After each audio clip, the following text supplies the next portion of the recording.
2014 की इस मेम्फिस की यात्रा पे पिछले 3 दिनों से जो व्याख्यानमाला चल रही है उसके अंतर्गत आज हम एक विषय पर बात करेंगे। वो विषय है power of health and healing. इस दुनिया में चमत्कार कभी होते नहीं हैं, चमत्कार किए जाते हैं। और प्रत्येक व्यक्ति के भीतर ये चमत्कार करने की शक्ति छुपी हुई है। हम इसलिए बाहर के चमत्कारों पर ज़्यादा बिलीव करते हैं क्योंकि हमें अपने चमत्कारिक शक्ति का पता नहीं है। अगर मुझे मेरी भीतर की शक्ति का पता हो, मेरे भीतर का सामर्थ्य का पता हो, मेरी एबिलिटी और कैपेबिलिटी का पता हो, तो मैं स्वयं चमत्कार कर सकता हूं। Healing is nothing but self created miracle.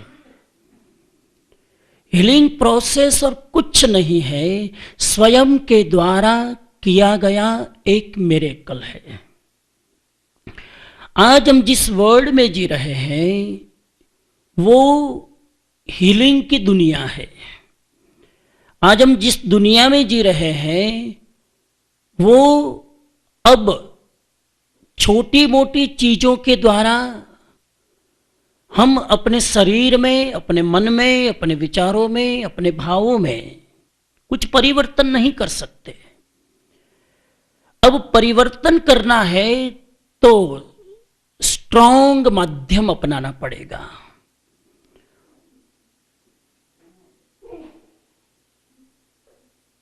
स्थूल माध्यम से काम नहीं चलेगा, बहुत स्ट्रॉन्ग आलंबन चाहिए और हीलिंग इज द स्ट्रॉन्ग आलंबन। बहुत कुछ फील कर रहा हूं, पता नहीं कितना बता पाऊंगा। I will try my best. आज मेरे से ज्यादा उत्साह आपका है। रोज मेरा उत्साह ज्यादा होता है, आज आपका उत्साह ज्यादा है।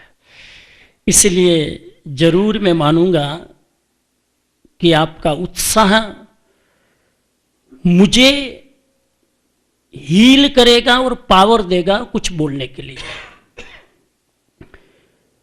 क्योंकि ये सारी बात आज इसी पर आकर अटकेगी कि एक दूसरों के मन में एक दूसरे के प्रति क्या भाव है, वही आगे जाकर हीलिंग प्रोसेस बनता है।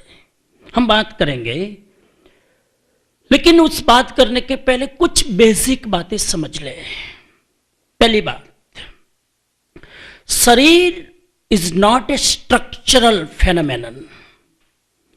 शरीर, body is a process, not a structure.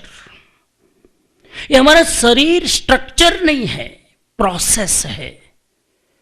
और इसलिए मैं कह रहा हूं कि प्रोसेस है। हमारे शरीर के हर सेल पर एवरी मोमेंट बहुत सारी बाहर के एक्सटर्नल फैक्टर की असर होती है। हमारा जो शरीर है, आज का मॉडर्न साइंस कहता है कि 1 साल के अंदर बॉडी के सारे सेल चेंज हो जाते हैं। मैं 1.5 साल पहले, 2 साल पहले मेम्फिस में आया था। वो 1.5 साल पहले जो मेम्फिस में आया था वो मैं ही नहीं हूं, मैं बिल्कुल दूसरा हूं। मेरी सूटकेस वही है, लेकिन मैं टोटली डिफरेंट हूं। क्योंकि हर साल में बॉडी के हर सेल बदल जाते हैं। 1 महीने में चमड़ी के सेल बदल जाते हैं, 2 महीने में स्टमक के सेल बदल जाते हैं, 3 महीने में ब्रेन के न्यूरॉन्स बदल जाते हैं, और 1 साल में कहते हैं कि करीब करीब 98% बॉडी के सेल चेंज हो जाते हैं। इसलिए मैं कह रहा हूं कैसे चेंज होता है वो मैं आता हूं, आप थोड़ी शांति रखना। लेकिन पहली बात, body is not a structure, it is a process, because every moment external factor उस प्रोसेस को अप एंड डाउन करते रहते हैं। नंबर 2, हमारे जो जीन्स है वो जीन्स भी डिटरमिन नहीं है, जीन्स भी चेंजेबल है। मैं बिल्कुल मॉडर्न रिसर्च की बात कर रहा हूं। हमारे जीन्स भी जो हमको माँ बाप से मिले हैं वो जीन्स भी चेंजेबल है। हमारे विचारों के द्वारा, हमारी भावनाओं के द्वारा दूसरे व्यक्ति का मेरे प्रति जो अफेक्शन है या बिहेवियर है उसके द्वारा मैं अपनी जेनेटिक सिस्टम को बदल देता हूं। तो genes is not determine, it's changeable. Number 2। Number 3, हमारा ब्रेन भी फिक्स नहीं है। हमारा ब्रेन भी एवरी मोमेंट चेंज होता है। हमारे ब्रेन में भी हमारी भावनाओं की जबरदस्त असर होती है। यदि एक व्यक्ति सुबह ध्यान में बैठकर अपने आप को एक स्पिरिचुअल क्वेश्चन पूछे, who am I, where I came from, ऐसे जब आध्यात्मिक एनलाइटेंड क्वेश्चन जब व्यक्ति पूछता है तो ब्रेन साइंस कहता है कि उसकी असर हमारे फ्रंटल लॉब पर होती है, आगे के मस्तिष्क पर उसका प्रभाव पड़ता है। एक व्यक्ति को जब कोई व्यक्ति दिल से प्रेम करे, दिमाग से नहीं, दिल से अगर कोई व्यक्ति किसी को चाहे तो उसकी असर होती है लिम्बिक सिस्टम पर। हमारे ब्रेन में एक पार्ट है बीच में, ब्रेन के अंदर लिम्बिक सिस्टम, वो इमोशन से प्रभावित होता है। प्रेम से पॉजिटिवली प्रभावित होता है, घृणा से नेगेटिवली प्रभावित होता है। उसी तरह अगर हम एंजाइटी रखे, फियर रखे, बात बात में अफ्रेड हो, बीमारी से अफ्रेड हो, किसी व्यक्ति से अफ्रेड हो, मामा से अफ्रेड हो,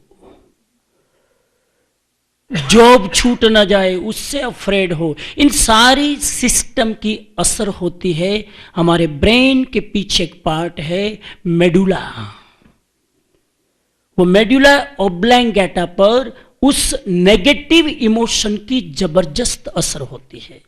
इसलिए मैं कह रहा हूं कि brain is not the fix structure, every moment ये चेंज होता रहता है। ये तीसरी बात।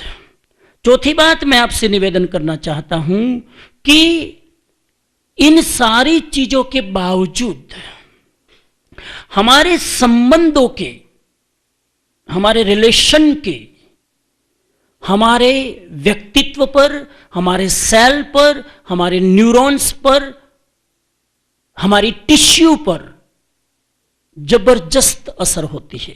रिलेशन की मैं बात करने वाला हूं, केवल भूमिका दे रहा हूं हीलिंग की, ताकि आप हीलिंग प्रोसेस में फिर जा सके। तो एक आदमी को अगर स्वस्थ होना है तो उसके लिए अब इतना पर्याप्त नहीं कि मैं सिर्फ मेडिसिन ले लूं स्वस्थ हो जाऊं, वो अब बहुत तकलादी बात होगी। खाली मेडिसिन लेने से कोई आदमी स्वस्थ नहीं होता है। इसलिए मेडिकल साइंस में आज इतना बड़ा चेंज आ रहा है। आज सुबह ही मैं पुरोहित साहब से बात कर रहा था, तो इतना बड़ा चेंज आ रहा है। एक व्यक्ति बाहर खड़ा होगा और जब क्लिनिक में एंट्री करेगा, बाहर अपना नाम लिखे, अपना एड्रेस लिखे, अपनी एज लिखे और वो अंदर एंट्री करे। एंट्री करके जब क्रॉस होके बाहर निकले तो दूसरी तरफ उसकी पूरी रिपोर्ट बाहर निकल जाएगी। रिपोर्ट प्रेजेंट की नहीं, आने वाले 10 साल में कौन कौन सी बीमारियां आने वाली है पता चल जाएगा। तो आज पूरा साइंस, आज पूरे व्यक्ति का शरीर और मन एक तरह से इतने बाहर के फैक्टर से प्रभावित होता है। अगर उन सारी चीजों को ध्यान में न रखा जाए तो आदमी हेल्दी नहीं रह सकता। पहले हम जरा सोच ले ये भी कि अच्छे स्वास्थ्य की निशानी क्या, किसको साउंड हेल्थ कहे, अच्छा स्वास्थ्य किसको कहे। कुछ कैरेक्टरिस्टिक्स मेरे ध्यान में आ रहे हैं।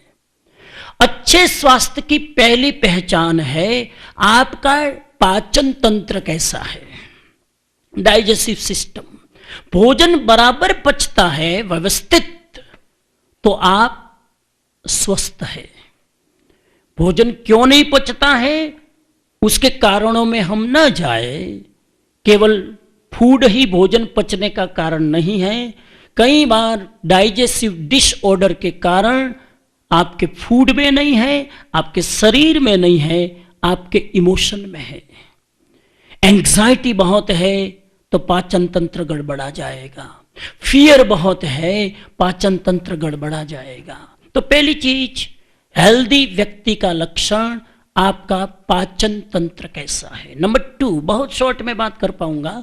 नंबर 2, आपकी नींद कैसी है। अच्छे स्वास्थ्य की निशानी है गहरी नींद। ये सारे फैक्टर असर करते हैं। आप गहरी नींद 6 घंटा लेते हो कि नहीं। एक नॉर्मल व्यक्ति की नींद 6 घंटा चाहिए मिनिमम। 7 घंटा लो तो प्रॉब्लम नहीं है, अगर वो नींद है तो। नींद भी हो सकता है, आलस भी हो सकता है, नींद का ड्रामा भी कर सकते हैं। काम नहीं करना है तो नकली नकली स्लीप भी बताते हैं, वो नहीं। गहरी नींद, सैटरडे संडे जो सुबह आप 9-10 बजे उठते हो वो असली नींद नहीं है, वो नकली नींद है। नींद तो मंडे टू फ्राइडे के हैबिट के अनुसार सैटरडे भी सुबह 6 बजे खुल जाती है, लेकिन सोचते हैं आज तो छुट्टी है ना, फिर गुदड़ी उठ के वापिस सो जाते हैं। बस एक ही सिर्फ मूड है कि आज छुट्टी है ना, आज कुछ नहीं है ना, तो फिर सो जाते। वो नकली नींद है। गहरी नींद मैं कह रहा हूं, मैं लंबी नींद नहीं कह रहा हूं। 2 शब्द याद रखो, गहरी नींद और लंबी नींद। मैं गहरी नींद की बात करता हूं। गहरी नींद की परिभाषा है 2। पहले, कम समय में ज्यादा स्फूर्ति। नींद का समय कम हो और उसका आउटकम में स्फूर्ति ज्यादा हो। 5 घंटा सोए मगर उठे तो जैसे लगे कि सुबह का गुलाब का फूल खिला है, फ्रेश। कई लोग 8-8 घंटा सो के उठते हैं और बगासे खाते रहते हैं, यानी करते रहते। पूछते क्यों? नींद बराबर नहीं आई। अरे 8-8 घंटा खटिया तोड़ा, फिर नींद नहीं आई। ये एक छिछरी नींद है, गहरी नींद। तो पहली परिभाषा, कम घंटों की नींद, स्फूर्ति बहुत ज्यादा।